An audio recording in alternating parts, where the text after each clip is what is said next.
नमस्कार दर्शक बंधु आपण समस्त को ओडिशा तंत्रज्ञान को हार्दिक स्वागत।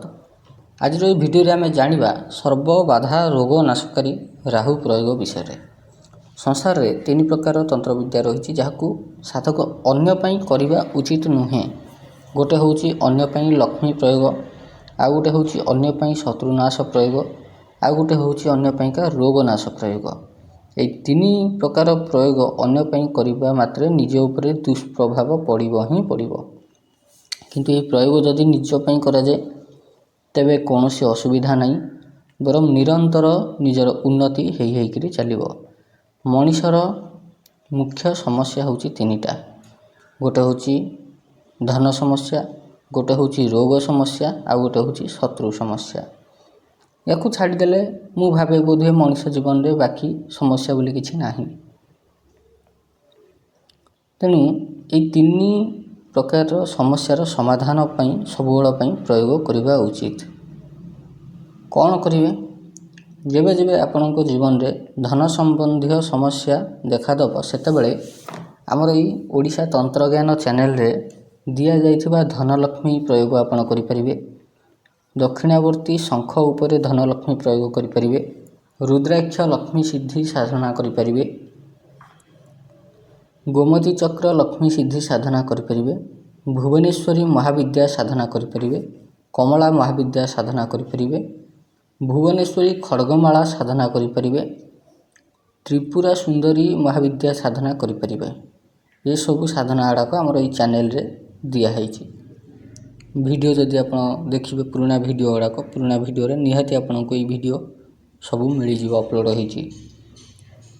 ठीक सेमती जार शत्रुबाधा बेसी से माने शत्रु मारण राहु साधना करें, शत्रु विध्वंस पाइका बा सर्वशत्रु बाधा निवारण प्रयोग करें, दुर्गा साधना करें, बगलामुखी साधना करें।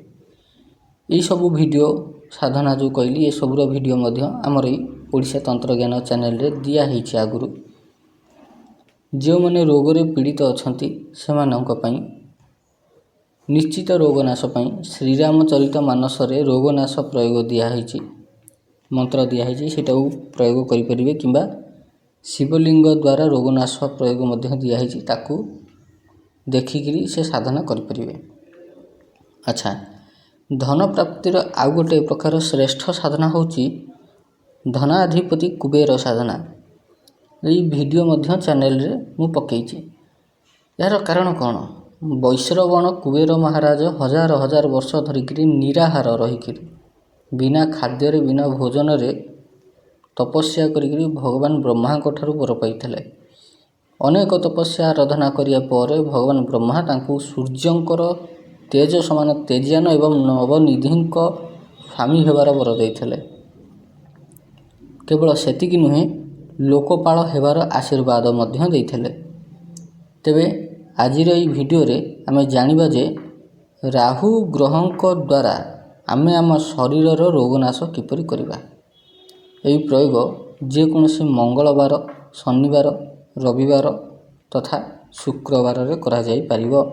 आपण ये प्रयोग चाहिए दिन में करें कि राति करें, एटा किसी विशेष फरक पड़ेनि।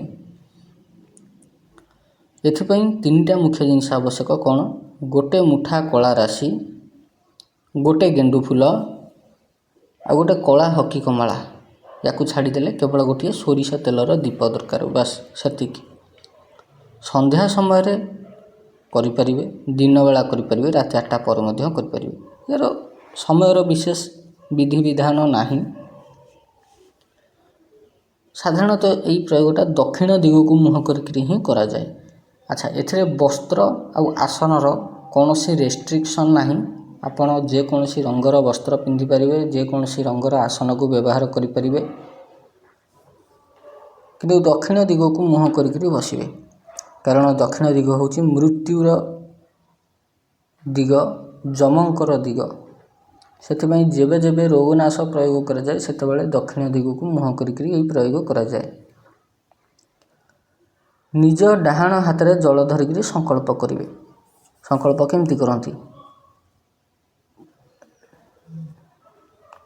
अमुक नाम अमुक गोत्र रे ସପୋଜ ଆପଣଙ୍କର ଯାହା ନାଁ ହେଇଥିବ ଅମୁକ ସ୍ଥାନରେ ନିଜ ନାଁ କହିବେ।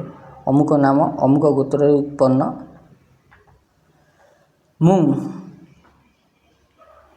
ମୋର ନାଁ ଅମୁକ, ମୋ ଶରୀରରେ ଉତ୍ପନ୍ନ ହେଉଥିବା ସମସ୍ତ ଆଧି ଦୈବିକ ଆଧି ଭୌତିକ ଗ୍ରହକୃତ ପୂର୍ବଜନ୍ମକୃତ ବର୍ତ୍ତମାନ ଜନ୍ମକୃତ ସମସ୍ତ ରୋଗ ବ୍ୟାଧିକୁ ନାଶ କରି ପୂର୍ଣ୍ଣତଃ ରୋଗମୁକ୍ତ ହେବା ପାଇଁ ରୋଗ ନାଶାର୍ଥ ରାହୁ ପ୍ରୟୋଗ କରିବାକୁ ଯାଉଛି।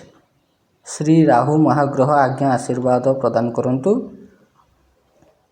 ଭଗବାନ ଶ୍ରୀ ରାହୁ ମହାଗ୍ରହଙ୍କ ଆଶୀର୍ବାଦରୁ ମୋର ମନ, ଶରୀର, ଆତ୍ମା ପୂର୍ଣ୍ଣତଃ ରୋଗ ବ୍ୟାଧିରୁ ମୁକ୍ତ ହୋଇ ପୂର୍ଣ୍ଣ ଆରୋଗ୍ୟତା ଦୀର୍ଘାୟୁ ପ୍ରାପ୍ତି ହେଉ କହିକିରି ଜଳଟାକୁ ଭୂମି ଉପରେ ପକାଇଦେବେ। ତାପରେ କ'ଣ କରିବେ, କଳା ରାଶି ଯେଉଁ ଗୋଟେ ମୁଠା ରଖିଛନ୍ତି, ଡାହାଣ ହାତରେ କଳା ରାଶି ଗୋଟେ ମୁଠା ଧରିବେ, ଗୋଟେ ଗେଣ୍ଡୁ ଫୁଲ ତା ଉପରେ ରଖିଦେବେ କିମ୍ବା ଗୋଟେ ହଳଦିଆ କନିଆରୀ ଫୁଲ ରଖିଦେବେ। ଗେଣ୍ଡୁ ଫୁଲ ନହେଲେ ହଳଦିଆ କନିଆରୀ, ଏଥିରେ ହଳଦିଆ ରଙ୍ଗର ଗେଣ୍ଡୁ ଫୁଲ ବ୍ୟବହାର କରିବେ, ଲାଲ ରଙ୍ଗର ଗେଣ୍ଡୁ ଫୁଲ ବ୍ୟବହାର କରିବେ ନାହିଁ।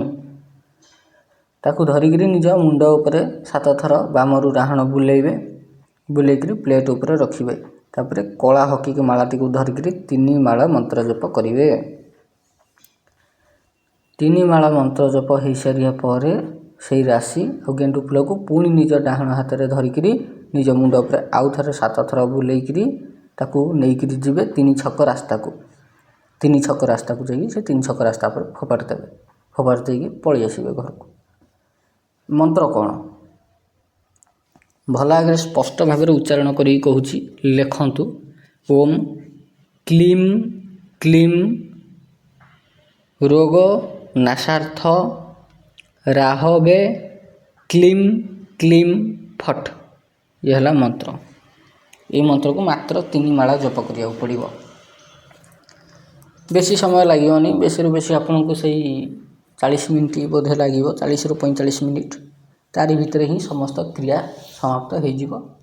ଦେଇକିରି 3 ଛକ ରୋଡ଼ ଉପରେ ଫୋପାଡ଼ି ଦେବେ। ଫୋପାଡ଼ି ଦେଲେ ସେପଟେ ଯେଉଁ ଲୋକ ଯାଉଥିବେ, ଯେଉଁମାନେ ସେ କଳା ରାଶି କିମ୍ବା ଫୁଲକୁ ମାଡ଼ିକିରି ଯିବେ, ଆପଣଙ୍କର ରୋଗ ବ୍ୟାଧି ବାଧା ଗ୍ରହ ବାଧା ପଳେଇଯିବ ତାଙ୍କ ସାଙ୍ଗରେ। ଆପଣଙ୍କର ଶରୀର ଧୀରେ ଧୀରେ ସୁସ୍ଥ ହେବାକୁ ଲାଗିବ। ସାଧାରଣତଃ ଏଇଟା ଗୋଟାଏ ଦିନର ପ୍ରୟୋଗ, କିନ୍ତୁ ଆପଣ ଯଦି ଚାହିଁବେ ପ୍ରତ୍ୟେକ ସପ୍ତାହରେ କରିବା ପାଇଁ ତେବେ କରିପାରିବେ, ବହୁତ ବଢ଼ିଆ ରେଜଲ୍ଟ। ଦେଖନ୍ତୁ, ନବଗ୍ରହ ଭିତରେ ରାହୁ କେତୁ ସବୁଠୁ ବେଶୀ ପାୱାରଫୁଲ୍। କାହିଁ କହିଲେ, ଗ୍ରହମାନଙ୍କର ରାଜା ହେଉଛନ୍ତି ଭଗବାନ ଶ୍ରୀ ସୂର୍ଯ୍ୟ ଦେବତା। ନବଗ୍ରହ ଭିତରେ ରାହୁ ହେଉଛନ୍ତି ଗୋଟିଏ ମାତ୍ର ଗ୍ରହ ଯିଏକି ମାନବ ଜୀବନରେ ସମସ୍ତ ରୋଗକୁ ଶାନ୍ତ କରିପାରନ୍ତି, ସମାପ୍ତ କରିଦେଇପାରନ୍ତି। ତା'ର କାରଣ କ'ଣ? ତା'ର କାରଣ ହେଉଛି ନବଗ୍ରହଙ୍କ ଭିତରେ ରାଜା ହେଉଛନ୍ତି ଭଗବାନ ସୂର୍ଯ୍ୟ ନାରାୟଣ। ରାହୁ ତାଙ୍କୁ ମଧ୍ୟ ଖାଇ ଦେଇପାରନ୍ତି, ଚନ୍ଦ୍ରଙ୍କୁ ମଧ୍ୟ ଖାଇ ଦେଇପାରନ୍ତି। ତେଣୁ ରାହୁ ମହାଗ୍ରହ ଏତେ ବଳଶାଳୀ, ଯଦି ଦବାକୁ ଆସିଲେ ତାହେଲେ ବହୁତ ଏତେ କିଛି ଦେବେ ମଣିଷ ସମ୍ଭାଳି ପାରିବନି। ଆଉ ଯଦି ନେବାକୁ ଆସିଲେ ତାହେଲେ ଏତେ ନେଇଯିବେ ମଣିଷ ପାଖରେ ଆଉ କିଛି ଶେଷ ରହିଯିବନି, କେବଳ ବ୍ୟର୍ଥ ଜୀବନ ଛଡ଼ା। ତେବେ ରାହୁ ମହାଗ୍ରହଙ୍କର ଏଇ ଯେଉଁ ପ୍ରୟୋଗଟା, ଏଇଟାକୁ ଆପଣ କରିକିରି ଦେଖନ୍ତୁ। ଯଦି ଆପଣଙ୍କର ଶରୀରରେ ଅଧିକ ରୋଗ ଉତ୍ପନ୍ନ ହେଉଛି, ତେବେ ଏଇଟାକୁ ରବିବାର କରନ୍ତୁ, ପୁଣି ମଙ୍ଗଳବାର କରନ୍ତୁ, ପୁଣି ଶନିବାର କରନ୍ତୁ, ଶୁକ୍ରବାର କରନ୍ତୁ, ଏମିତି ଲଗାତାର କରିକିରି ଚାଲନ୍ତୁ। କେତେ ସମୟ ଲାଗିବ? ବେଶୀରୁ ବେଶୀ ସେଇ 40 ମିନିଟ୍ ଲାଗିବ। ମାଳାକୁ ତ ଫିଙ୍ଗିବାର ନାହିଁ କି ପାଣିରେ ଘଷିବାର ନାହିଁ, ମାଳାଟା ସେମିତି ରହିବ। ଧର ଆଜି ରବିବାର, ଆଜି ପ୍ରୟୋଗ କଲେ, ମଙ୍ଗଳବାର ଦିନ ସେଇ ମାଳାଟାକୁ ପୁଣି ଆଉ ଥରେ ପ୍ରୟୋଗ କରିବେ, ଶୁକ୍ରବାର ଦିନ ପୁଣି ଆଉ ଥରେ ପ୍ରୟୋଗ କରିବେ, ଶନିବାର ଦିନ ପୁଣି ଆଉ ଥରେ ପ୍ରୟୋଗ କରିବେ। ଏମିତି ଲଗାତାର ପ୍ରୟୋଗ କରିଚାଲନ୍ତୁ। ଦେଖିବେ 2 ସପ୍ତାହ ଭିତରେ ଭିତରେ ଆପଣଙ୍କର ଶରୀରରେ ଯାହା ରୋଗ ଥିବ, ଉତ୍ପନ୍ନ ହେଉଥିବ, ତାହା କମିବାକୁ ଲାଗିଯିବ। ଏଇଟା ଗୋଟେ ପରୀକ୍ଷିତ ପ୍ରୟୋଗ। ଏଟାକୁ ଆପଣ କରିକି ଦେଖନ୍ତୁ, ତାପରେ ମୋତେ ଜଣାଇବେ। ଯେଉଁମାନଙ୍କର ରାହୁ ମହାଦଶା ଚାଲିଛି, ଅନ୍ତର୍ଦଶା ଚାଲିଛି, ପ୍ରତ୍ୟନ୍ତର୍ଦଶା ଚାଲିଛି, ସେମାନଙ୍କ ପାଇଁ ଏହି ପ୍ରୟୋଗ ରାମବାଣ ଭଳିଆ କାମ କରେ। ଆଉ ଯେଉଁମାନଙ୍କର କୁଣ୍ଡଳୀରେ ଗୁରୁ ଚାଣ୍ଡାଳ ଦୋଷ ଅଛି ତାଙ୍କ ପାଇଁ ମଧ୍ୟ କାମ